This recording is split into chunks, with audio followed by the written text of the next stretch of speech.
Hello everyone, welcome back to my channel.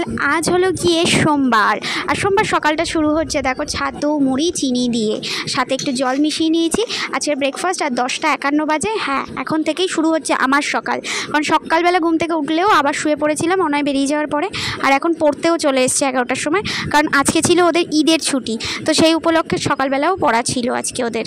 কিন্তু অনেক কথা আজকে বলার রয়েছে, তোমরা সাথে থাকো, সবটাই জানতে পারবে। ঘড়ির কাঁটাতে এখন পাক্কা 12:30 বাজে, কিন্তু মন মেজাজ খুবই খারাপ। একটা খারাপ খবর দুদিন ধরেই শুনছি, কিন্তু এখন এতটাই খারাপ পজিশনে এসছে যে আমি আর তোমাদের সাথেও শেয়ার না করে, আমি কাউকে শেয়ার করি না আসলে কোনো খারাপ খবর বা কিছু, আমি না চাই না হঠাৎ করে কারোর সাথে শেয়ার করতে। দিম্মার শরীরটা কদিন ধরেই ওই যে আমার জ্বর হলো, তার পরপরই দিম্মারও জ্বর হলো। জ্বর হওয়াতে আমার যেরকম সিমটম যা যা কিছু ছিল, দিম্মারও সেম সিমটম ছিল, কিন্তু বয়স হয়েছে তো না, ওনার আর আমার ক্যাপাবিলিটি বা আমার ইমিউনিটি পাওয়ার ওনার ইমিউনিটি পাওয়ার তো সেম নয়। তো খুব খুব খুব খারাপ অবস্থা।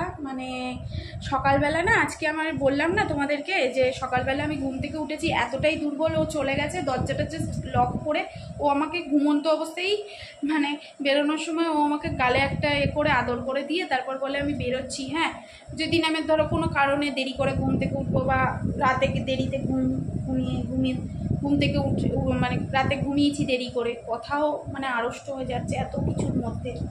তো সেক্ষেত্রে ও আমাকে ওই বিছানায় রেখেই বলে শুধু দরজাটা দিয়ে তুমি চলে যাও। জানে যে আমার সারাদিন কীভাবে আমার তো মেন্টালি প্রেশারটাও যতটা ততটাই ফিজিক্যাল প্রেশার থাকে। তো আজকেও যাওয়ার সময় ওরকম বলে গেছে, আমি দরজা দিয়ে না আবার শুয়ে পড়েছি। আজকে পরে উঠে ওই 9:30 10টায় উঠবো। হঠাৎ করে না ফোন এসছে, তার আগে 5-6টা কল এসছে, আমি অঘরে ঘুমাচ্ছি, বুঝতে পারছি কল এসছে, যে ওটা ধরবো সেই ক্ষমতা আমার মধ্যে ছিল না। বা যখন 10টা বাজে তখন ও আমাকে ফোন করেছে, বলছে কী করছো? আমি এখনো উঠিনি, তোমার কলেই আমি উঠলাম ঘুম থেকে। বলছে কি দিম্মার অবস্থা খুব একটা ভালো না। এবার আমার না শুনেই না মনে হচ্ছে যেন, কেন জানি না, মনে হলো খারাপ খবরটাই শুনবো মনে হয়। হয় না মানুষের মনে ছ্যাত করে ওঠে, কি হলো? আমি বলছি কী হয়েছে দিম্মার, কী হয়েছে? বলছে মা তোমাকে এতবার কল করছে, তুমি রিসিভ করছো না। আমি বিশ্বাস করো শরীরটা এত দুর্বল, আমার মনে হচ্ছে যেন স্বপ্নের ঘরে আমি যেন দেখছি যে ফোন বাজছে, তুলছি, এরকম হয়েছে। দুর্বল শরীর এখনো। বলছে দিম্মাকে স্যালাইন দেওয়া হয়েছে এবং বাড়িতেই নিউমোলাইজারের ব্যবস্থা, নিঃশ্বাসটাও ঠিকমতো নিতে পারছে না, খাওয়া দাওয়া তো ছেড়েই দিয়েছে। আর এক প্রকার বলতে পারে শরীরটা পুরো বিছানাতেই, পটি যাচ্ছে না কদিন ধরে, টয়লেটটা বিছানাতেই করে ফেলছে। তো এই মতো অবস্থায় শাশুড়ি মা আমাকে বললো যে তুমি কি আসতে পারবে সব দিকটা সামলে? দেখো আমারও শরীর ভালো না, তারপর অফিস টিউশন সমস্যা ম্যানেজ করে আমি হঠাৎ করে বললেই যদি শুধু সংসার হতো আমি আজকেই চলে যেতাম। আমি কোনো কিছু দুবার ভাবতাম না, কারণ ওই মানুষটা আমার কাছে এতদিন এসেছিল। আগেও একবার শীতকালে, তোমরা এই চ্যানেলেই দেখতে পাবে, শীতকালে এসে আমার আগে আরেকটা চ্যানেল ছিল বলেই আমি বারবার বলি দুটো চ্যানেল, তো ওই চ্যানেলটা আমার রিচ ডাউন এত কম হয়ে গেছিলো, তো আমি আর সত্যি কথা বলতে আমি কন্টিনিউ করতে পারছিলাম না। তো এটাতেও আমার রিচ কম, তবু আমি কি বলতো মনের কথা বলার জন্য আমি একটা চ্যানেল খুলেছি, যেখানে আমার মনের আনন্দে আমি কাজ করতে পারি। এটা একটা ভালো লাগার জায়গা, আমার প্যাশন। কাউকে কিচ্ছু দেখানো নেই, কারোর সাথে কম্পিটিশান নেই, কিচ্ছু নেই। কার সাথে কী কম্পিটিশান করবো বলো? আমার সব সময় ছোটো থেকে নিজের সাথে নিজের কম্পিটিশান, নিজেকে এগিয়ে নিয়ে যেতে চাই। তো সেক্ষেত্রে যেটা বলছিলাম যে দেখবে তোমরা শীতকালে একবার এসেছিলো এই বাড়িতেই, তখন আমি নতুন এসছি, নতুন সবে হয়েছে হয়তো সপ্তাহখানেক টানেক, তখন এসেছিলো দিম্মা। এসে অনেক দিন ছিল, জেঠিমার সাথে গল্প, আশেপাশের সবাই এসে বলতো এটা তোমার শাশুড়ি? তা বলতাম না, এটা আমার দিম্মা শাশুড়ি। খুব মজা করেছিলাম তখনও আমরা। তারপরে এবারে এসে থাকার কথা ছিল না, থাকার কথা ছিল 3-4 দিন, সেখানে এসে প্রায় 1.5 মাসের মতন থেকে গেল। একটা অ্যাটাচমেন্ট তৈরি হয়ে যায়। আর সত্যি বলতে আমি ছোটো থেকে পাইনি, তো আমার ঠাকুমা দিদিমা কাউকে পাইনি। সত্যি বলতে আমরা না এতটা অবহেলায় মানুষ হয়েছি, সব ছিল, ঠাকুমা ছিল, দিদা, এখনও পর্যন্ত আমার নিজের দিদা বেঁচে আছে, কিন্তু সবটাই না বাংলাদেশে। কারোর ভালোবাসা আদর হয় না, দিম্মা ঠাকুমার কাছ থেকে গল্প শোনা, রামায়ণ মহাভারত, এই যে অনয় বলে যে আমার ঠাকুমা রামায়ণ মহাভারত পড়তো, গীতা পড়তো, শুনেছি, আমার দিদা গীতা পাঠ করতো, আমরা শুনে শুনেই মুখস্থ হয়েছে, আমাদের পড়ে মুখস্থ হয়নি। অনেক খুব একটা বই পড়তে পছন্দ করে না, শুনতে পছন্দ করে, কিন্তু আমাদের ওই ওই সৌভাগ্যটা হয়নি। কিন্তু শ্বশুরবাড়িতে আসার পরেও না ভেবেছিলাম একটা দিম্মা আছে,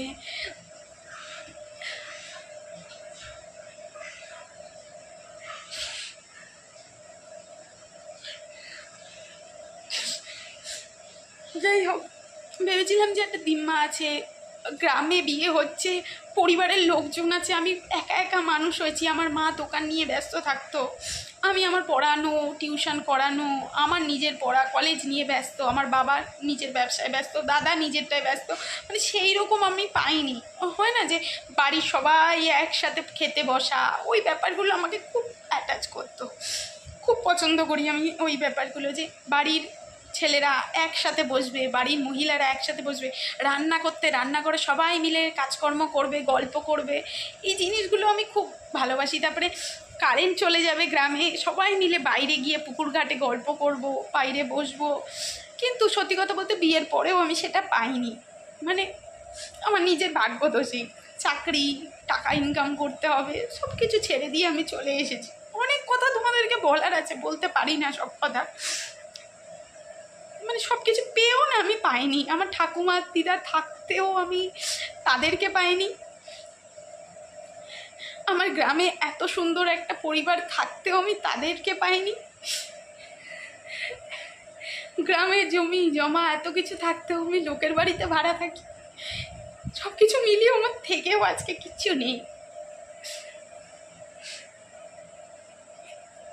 3 মাসের তো না, আমার এটা সত্যি বলছি, বুড়ো বয়সে এসেই আমার একটা নাতনির যে ফিলিংসটা আমি সেটা বুঝতে পেরেছিলাম। আমি জানি না মানুষটা কত ভালো কত খারাপ, আমি ওসব জানি না, কিন্তু আমার সাথে আমি যেন একটা আশ্রয় খুঁজে পেয়েছিলাম। ওই যে রেখে যেতাম দেখতে না, গল্পের বই পড়তো বসে বসে, আর যখন আমি প্রতিদিন পড়িয়ে ফিরতাম ওই গল্পগুলোকে আমাকে বলতো, জানিস তো আজকে এই গল্পটা পড়লাম, তাহলে এই বুঝতে পেরেছিস আমার সাথেও এই ঘটনা, ওনার বাপের বাড়ির ঘটনা, ওনার ছোটোবেলাকার ঘটনা, ওনার শ্বশুরবাড়ির ঘটনা, ওনার ছেলের জীবনের ঘটনা, ওনারও অনেকগুলো অধ্যায় জীবনের, মানে একভাবে কাটেনি। মানে মানুষের জীবন হয়তো এই সিনেমার মতো নয় যে বিয়ে হয়ে গেল দ্য এন্ডিং, এবার সুখে সংসার করছে, ওরকম হয় না। যাই হোক, সেই মানুষটা আজকে খুবই অসুস্থ। শাশুড়ি মা ফোন ধরে বলল যে রিম্মাকে ফোনও হচ্ছে না, এবারে আর ওঠাতে পারবো, এরকম আগেও বহুবার হয়েছে, বয়স হয়েছে তো, কিন্তু সুস্থ করে দিতে পেরেছে, এবারে আর ওঠাতে পারবো না মনে হচ্ছে। তখন না আমার সবে আমি ঘুম থেকে উঠেছি, যে একটা নিজের দুর্বলতা, তার মধ্যে ওই কথাটা শুনে না আমার হঠাৎ করে মনে হলো কি, মনে হয় কিছু হয়ে গেছে। মানে আমি সেটা মানে কানে শুনে না, আমি যে কী হয়েছে দিম্মা, কী হয়েছে, বলছে না ডাক্তার এসছে, ডাক্তার বলছে আমার যথাসাধ্য আমি চেষ্টা করব, বাড়িতে ব্যবস্থা করছে, কিন্তু নার্সিংহোমে যে নিয়ে যাবে সেই পরিমাণ যদি ওনার স্বাস্থ্যে না হয়, তা নিয়ে যাবেই বা কী করে, নিয়ে যাওয়ার মতনও তো মানে ক্যাপাসিটি থাকা চাই, নাহলে রাস্তায় তো কিছু হয়ে যাবে। তো কালকে আমি যাচ্ছি, যেভাবেই হোক আমাকে যেতে হবে। আমি জানি আমার অনেক ক্ষতি হয়ে যাবে, তবু আমার মানুষটার কাছে যেতে হবে, কারণ এই ক্ষতি হয়তো আমি পুষিয়ে নিতে পারবো কোনো একদিন, ভগবানের আশীর্বাদ। জানি না, ভগবান তো ভালো মানুষদের সাহায্য করে না, ভালো কিছু করতে চাইলে বিপত্তি আসবে, কিন্তু খারাপ কিছু করতে চাইলে সে তাদেরকে সহায়তা করবেই।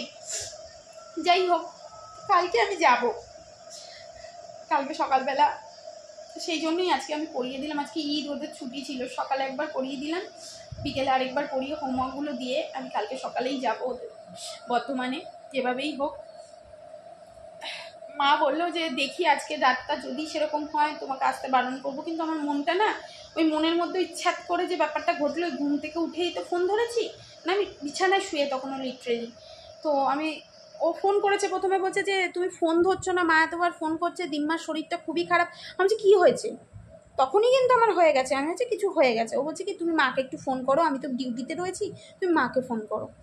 এবার আমি মাকে ফোন করছি, মা বলছে মনে হয় না তুলতে পারবো, আমার না তখন হয়ে গেছে, আমি এক্সপ্রেস করতে পারি না, জানো তো কিছু কষ্ট, আমি ছোটোবেলা থেকেই এত কষ্ট পেয়েছি, তো কোনো দিন কাউকে না কষ্টের কথাটা বলতে, বা ঠাকুরের সামনে আছে না অনেকে অঝোরে কাঁদতে পারে, হঠাৎ করে কান্না চলে এলো দুঃখের কথা মনে, আমার ঠাকুরের সামনে গেলেই কান্না বন্ধ হয়ে যায়।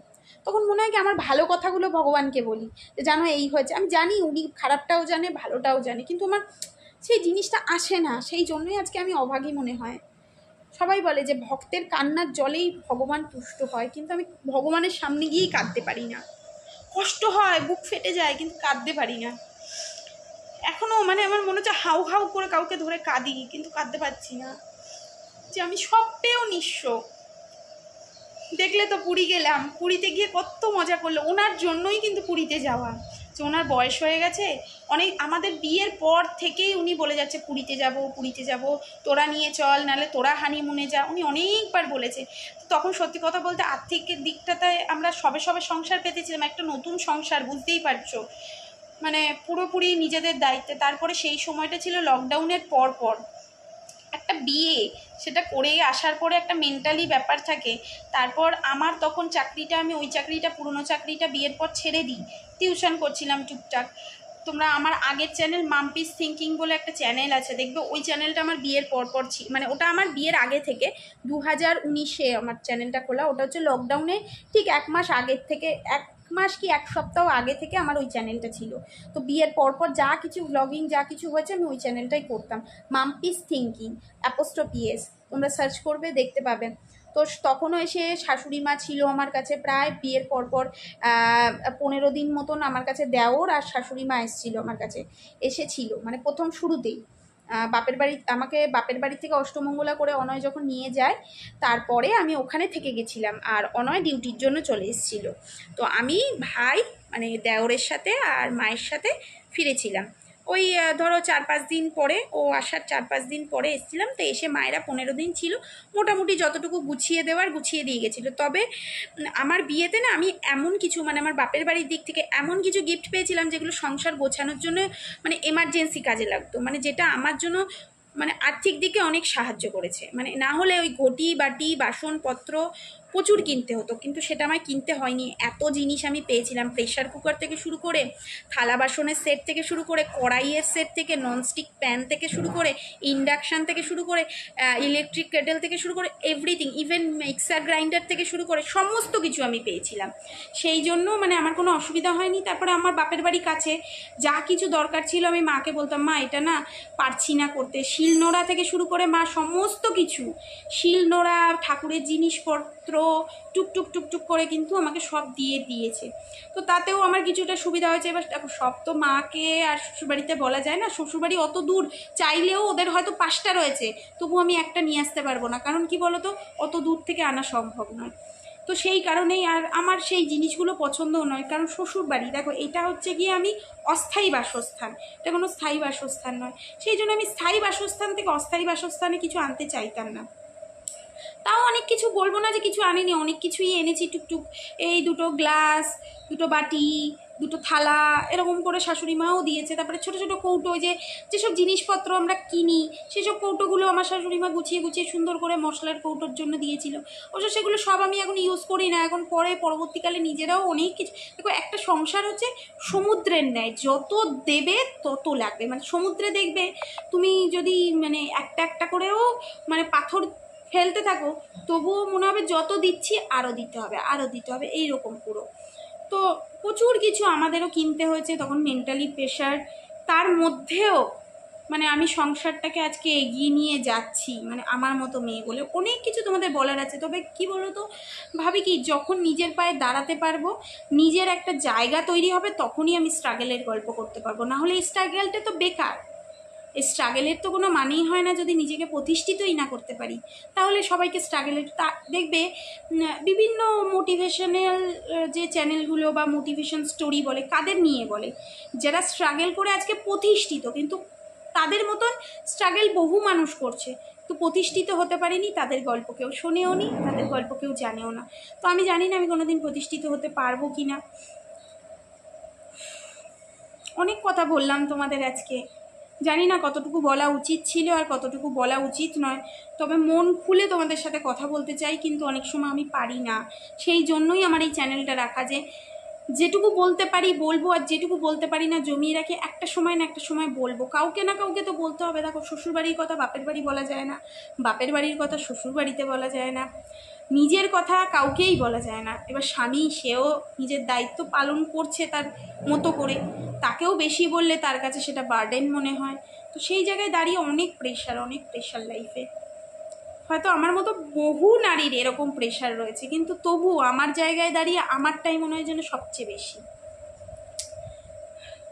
যাই, এবার রান্নাটা বসাই। কিচ্ছু রান্না করব না, তেমন সেদ্ধ টেদ্ধ দিয়ে দেবো।